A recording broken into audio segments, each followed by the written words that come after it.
Before we get into today's video, I just want to let you guys know that this video is for educational purposes only. Please remember to be kind to everybody everywhere, in your everyday life, in your home, in the grocery store, and especially in the comment section down below. Please do not show hate to anybody, anywhere.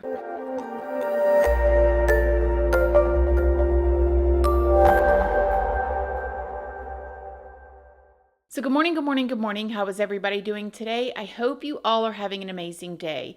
I hope everybody's feeling good. I hope everybody's having a good week.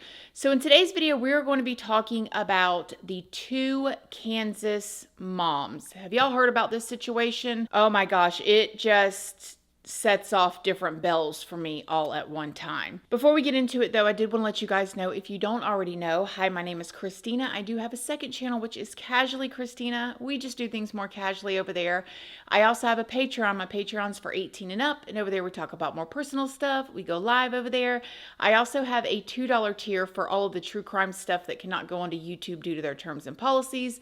That goes over on my Patreon under the $2 tier. Just make sure you read the About section and what each tier offers before you join.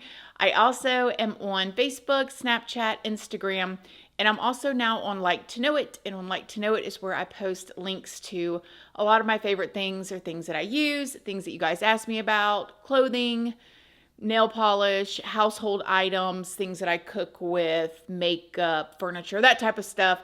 I post that over on my Like to Know It, and all of those links to those platforms are down in the description box if you would like to come and check me out. So, okay, let's talk about the two Kansas moms. So we have 27-year-old Veronica Butler, who was living in Hugoton, Kansas. She had two children, a 6-year-old and an 8-year-old. Veronica was absolutely adored by her friends and family, and she was a huge part of their lives and also a huge part of her children's lives. Veronica didn't have custody, though, of her little ones at this time. It is said that she had lost custody back in 2022 because she kept moving around and she wasn't like holding down a stable job and was not able to give her little ones stability. Okay. Now, Veronica was going through a very, very ugly 5-year custody battle with her ex, Wrangler Rickman. At the time, she was only allowed supervised visitation on Saturdays. Veronica had been diligently fighting with her lawyer to regain custody. And back in March, Veronica had filed a petition in court for more visitation rights. She really wanted full custody of the two little ones, and a hearing was actually set for April 17th of this year. Wrangler, the biological father, was actually in prison for possession of a firearm. He had just been released and he was sent to a court-ordered rehab facility. So the little ones were staying with Wrangler's mother, Tifany Adams, the paternal grandmother. On March 30th of this year, 2024, Veronica and a 39-year-old woman named Jilian Kelley left Hugoton to pick up Veronica's two little ones for their scheduled visitation. She was planning on taking them to a birthday party this day. Now, Jilian was a court-approved supervisor for the visitation. Remember, Veronica had to have supervised visits. She was actually the wife of a pastor, and she was also a mother. Now, it's not totally clear how close Veronica and Jilian actually were, but it is said that both of them were involved in their community, and they were both involved in their churches. Veronica and Jilian were supposed to meet Tifany, the paternal grandmother, at an abandoned gas station in Eva, Oklahoma, which was about 45 minutes away. However, the two moms would never make it there. After Veronica didn't show up to the birthday party later that day, two relatives went out looking for her. They found Veronica's empty car on the side of the road, and so they ended up going and reporting both Veronica and Jilian missing. You can only imagine this family's shock when they knew that she went to go get her little ones and she had a supervisor with her, the pastor's wife, and she doesn't show up. She's not answering her phone calls or anything. And they go to look for her, and then they find her car empty on the side of the road with nobody in it. The officers ended up coming out, and they began to investigate. The abandoned car was actually 3 miles away from where they were supposed to be going, which was that abandoned gas station to meet the paternal grandmother. Now, at this time, the officials announced that they had found the car and that there was evidence to indicate that there was indeed foul play.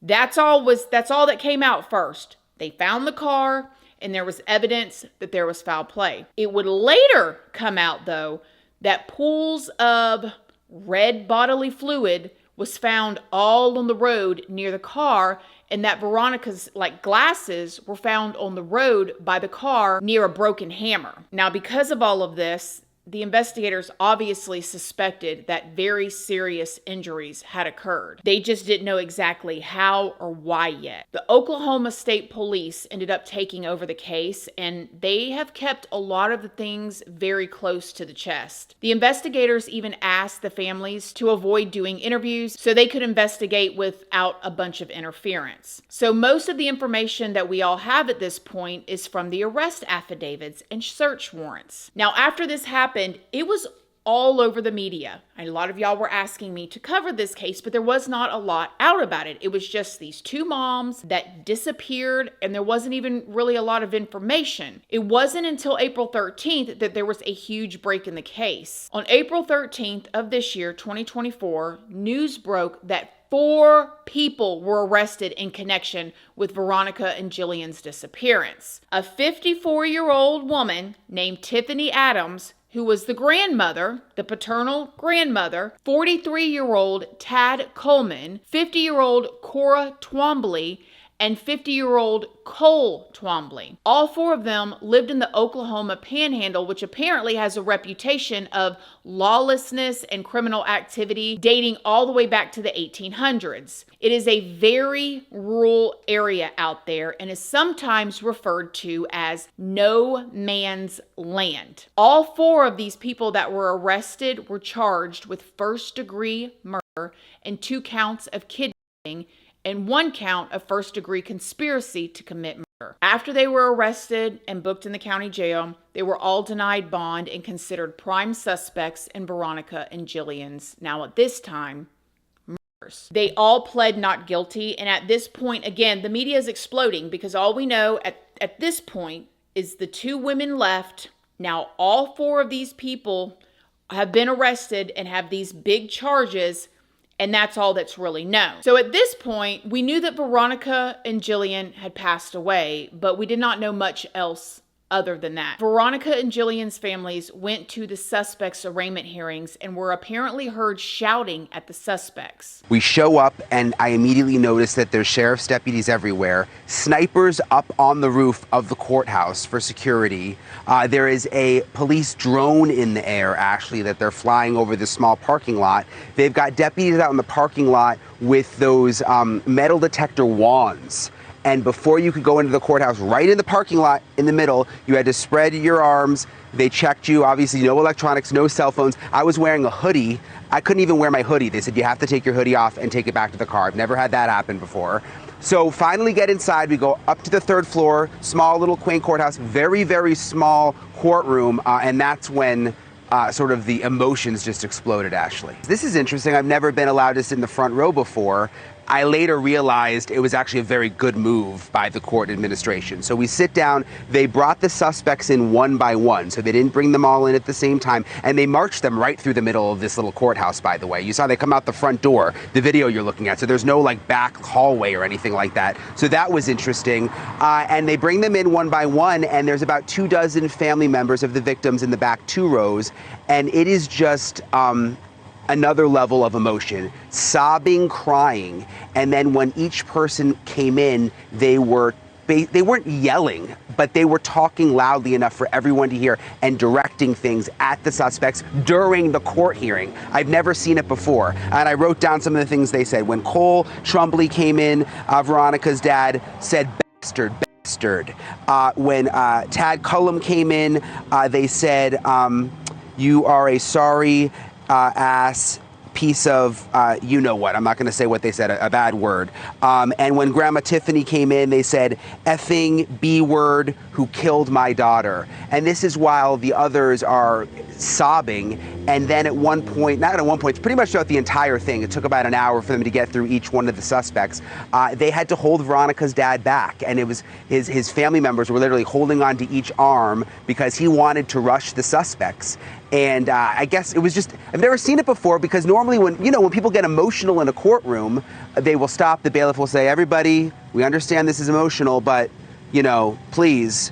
That didn't happen here. It just moved on. This is when we started learning about what may have actually happened to Veronica and Jilian, because the arrest affidavits were indeed released. Apparently, this group of people that were arrested claimed to be part of a religious anti-government group called God's Misfits. It is said that this is an organization that they actually get together. They meet weekly, either at the Twombly's home or at somebody else's home.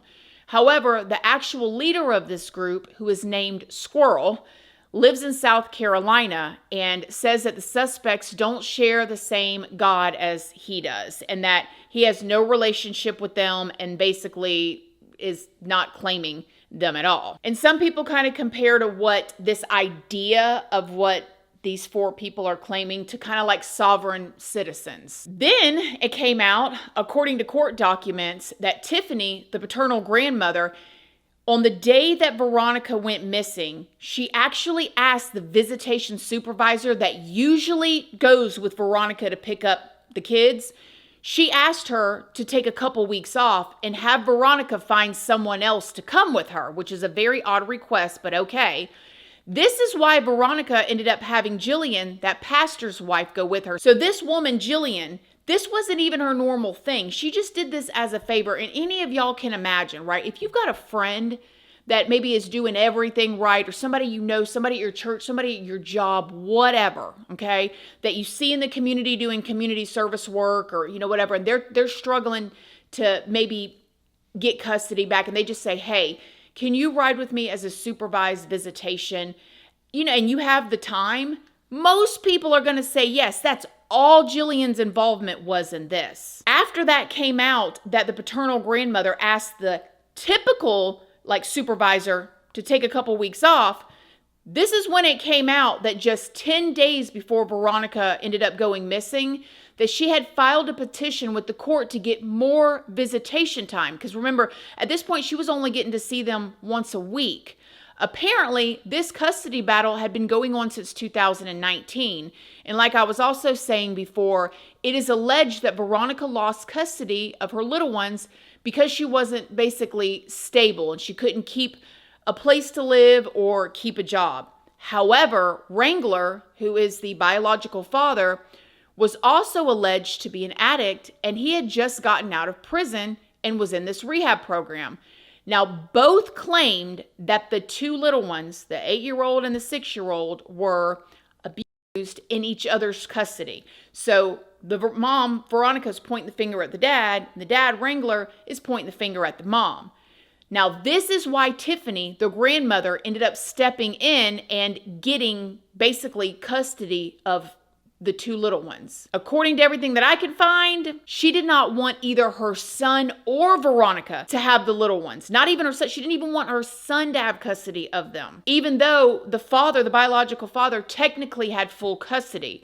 It seems that Tifany, the paternal grandmother, did not want the little ones to be with anybody but herself. And she was allegedly willing to do whatever it took to keep it that way. Now, affidavits show that Tifany searched on her phone for things like taser pain level, gun shops, prepaid cell phones, and how to get someone out of their house. All these searches were in the weeks leading up to the incident or the disappearance of the two moms. It was also revealed that the Twombly's 16-year-old daughter told investigators that her mother, one of the other ones that was arrested, had spoke to her about a previous attempt on Veronica's life back in February. But allegedly this attempt had actually failed because Veronica didn't leave her house. Then remember earlier we were talking about how the grandmother, Tifany, had that Google search saying how to get someone out of their house?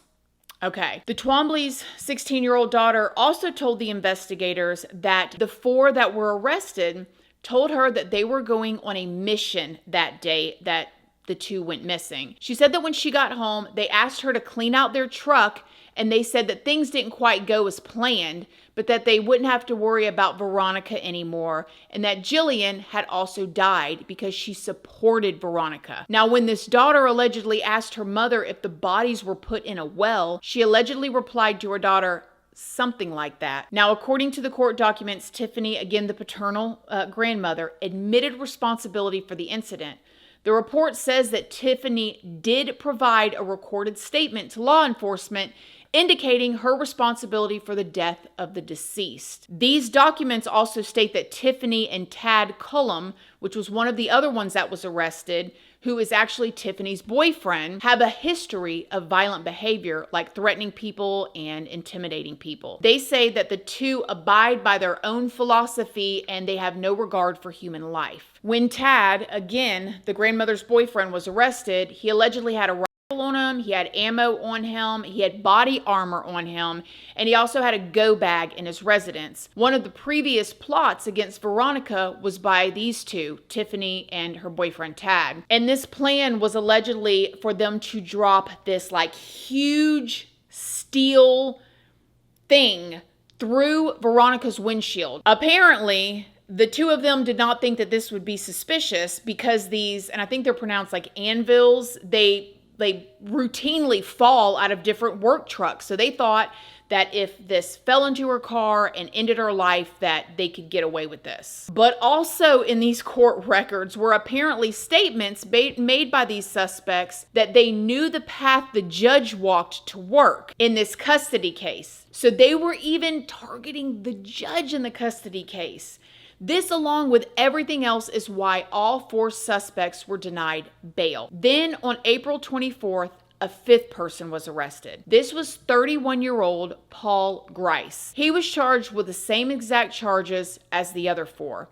According to Paul's affidavit, he admitted that he was part of the planning, the killing, and the burying of Veronica and Jilian. He was even allegedly involved in the previous plots against Veronica from February and March of this year.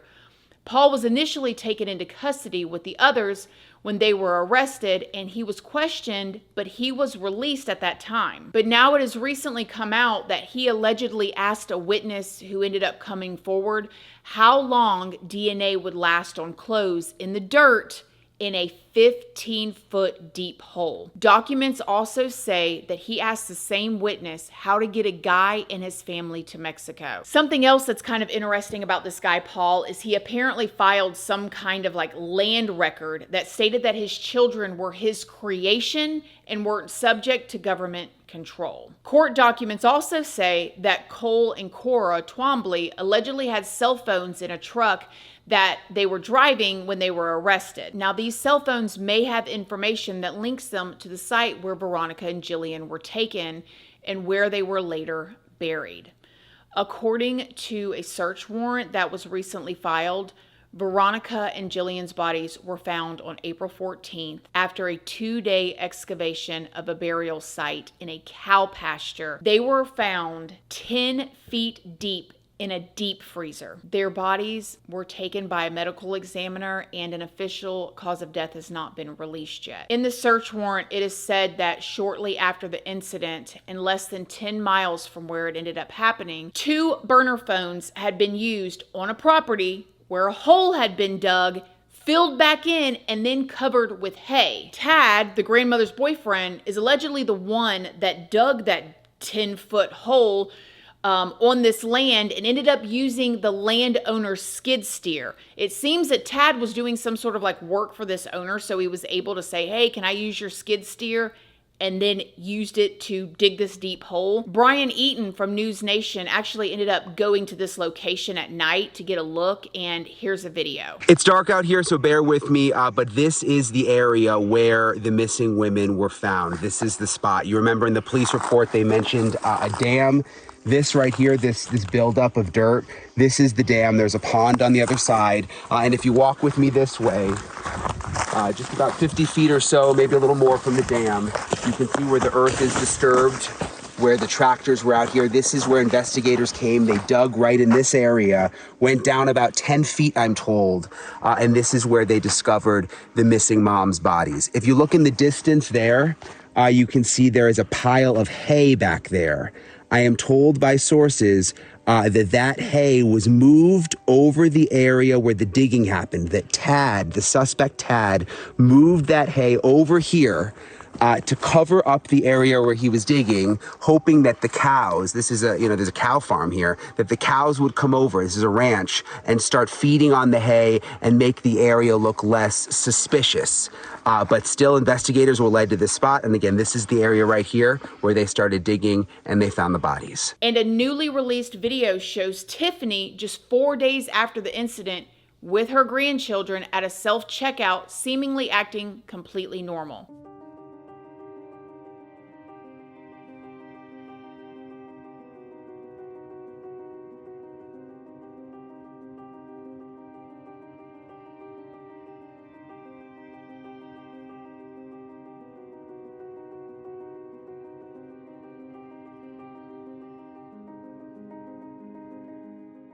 Now, this is about all that we know at this point.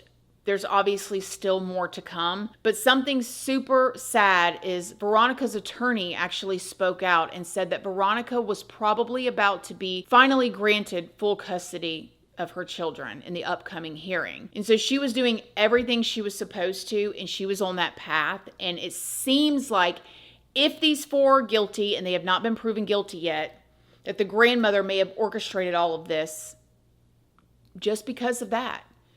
And I did want to say that there are heavy accusations. None of what happened is right, but Tifany, the grandmother, said that a relative, a very close relative to Veronica, had messed, we'll just say that, with the 8-year-old and the 6-year-old. And so I don't know, is she going to come out and say in her mind she was protecting them from that? Is that even true? Was that something made up just to keep the kids? It is also thought that they could have put them in the deep freezer in order to bury them alive. And that has not come out yet because, again, the cause of death has not been released. But that is a horrific thought, to be in that deep freezer with the lid closed, dark, being lowered into a hole with your friend until you run out of air. We don't know if that's what happened yet, but hopefully, I don't know. And the saddest part about it, obviously, is who is really hurt in this. The two little ones who lost their mother and their grandmother. Because I'm sure at 8 and 6, they're still looking at her like she's the most wonderful thing in the world. And then you think about Jilian, the friend, you guys, the woman that just went with her to help her to supervise visitation. She had 4 kids herself, and they don't have a mom. Her husband does not have a wife. Like, that is so unreal to think about and so sad, completely senseless. I don't know. Now, I do want to say to keep in mind that Oklahoma does still have the death penalty, so they could be facing that. And a lot, again, of this investigation has not been released, but at the end of the day, 6 kids are without their mom, and it's awful. Have y'all heard about this? Let me know what you guys think in the comment section down below. Other than that, I love y'all. Thank y'all so much for being here, and I'll see y'all in the next video. Bye.